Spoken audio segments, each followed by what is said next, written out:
Bütün yaranmışlar yaradanlara borçludular.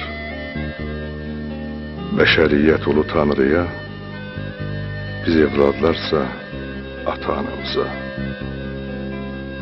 Axı bizi bu ışıqlı dünyaya gətirənlər məhz bizim valideynlərimizdir. Ata-ananı sevmək, Allahı sevməkdir.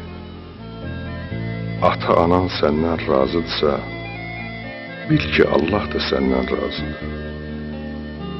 Allaha xoş olmaq üçün ilk növbədə ata-ananın məhəbbətini qazanmaq gərəkdir. Ana öz südünün, ata öz çörəyinin halallığını verməlidir evladına.